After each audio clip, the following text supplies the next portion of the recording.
நீங்க எல்லாரும் பேசுறதுபடி போயிடாம எல்லாரும் போய் விசில் சின்னத்துல மறுபடியும் வாக்கு கேட்கணுங்கிறதுக்கு தான் நம்ம எல்லாரும் ஒண்ணு கூடி இருக்கோம். 20 வருஷமா ஆட்சி, அதாவது சட்டமன்ற உறுப்பினராக இருக்கிறவங்க, இப்ப தொடர்ந்து 5 வருஷமா ஆட்சியில இருக்கிறவங்க, கடைக்கோடியா இருக்கக்கூடிய எஸ்பூர் ஒன்றியத்துல ஒரு கலைக்கல்லூரி கட்டிட்டு இருக்காங்க.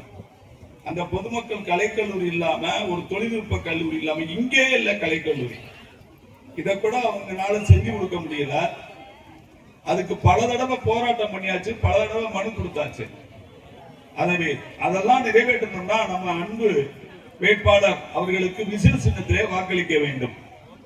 அதே மாதிரி எஸ்பூர் ஒன்றியத்தில் நிறைய தோட்டக்கலை துறையில பயிர்விக்கக்கூடிய பயிர்கள், மாம்பழம், காய்கறி, அதெல்லாம் விலை இல்லாம விற்க முடியாம விவசாயிகள் ரொம்ப கஷ்டப்படுறாங்க.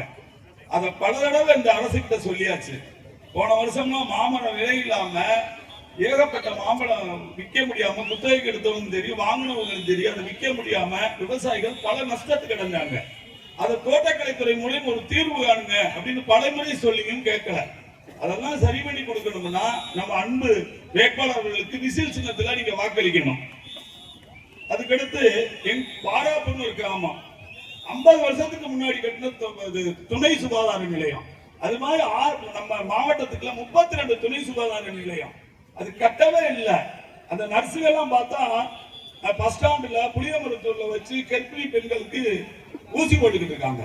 இது டிவிக்கு போராட்டமே பண்ணிட்டு நிலையங்களை கட்டியே கொடுக்கல. இதுக்காண்டி நம்ம டிவிக்கு போராட்டம் பண்ணுச்சு. இது போன வருஷமும் சொல்லியாச்சு. ஒவ்வொரு வருஷமும் இந்த மாதிரி மழை இல்லாத கரண்ட் நீங்க கட் பண்ணாதீங்க, விவசாயிகள் நொந்து நொந்து சாகுங்க. இந்த அரசுக்கு அதெல்லாம் கவலை இருக்கா, கவலை இல்லையான்னு பரவாயில்ல. மின் சாதனங்களை பழுது அடைஞ்சா உடனே அது சரி பண்றது இல்லை, டிரான்ஸ்பார்மர் வந்தா சரி பண்றது இல்லை. மின் பற்றாக்குறையினால நிறைய மோட்டார் பம்பு இயங்கவே இல்லை. இன்னும் சொல்ல போனா சில கிராமங்களில் குடிநீர் பற்றாக்குறை ஏற்படுறதுக்கே கரண்ட் கட் ஆகுறதுனால இதுக்கும் ஒரு தடவை போராட்டம் பண்ணி மறியல் பண்ணோம். ஒண்ணுமே நடக்கல, எதுவுமே நடக்கல. டிரான்ஸ்பார்மர் இன்க்ரீஸ் பண்ணுங்க, கூடுதலான மின் அழுத்தம் உள்ள உபகரணங்களை வாங்குங்க, பழுதடைஞ்சா வேகமா செஞ்சு விடுங்க. இதனால விவசாயிகள் பொதுமக்கள் எல்லாம் பாதிக்கிறாங்கன்னு சொல்லி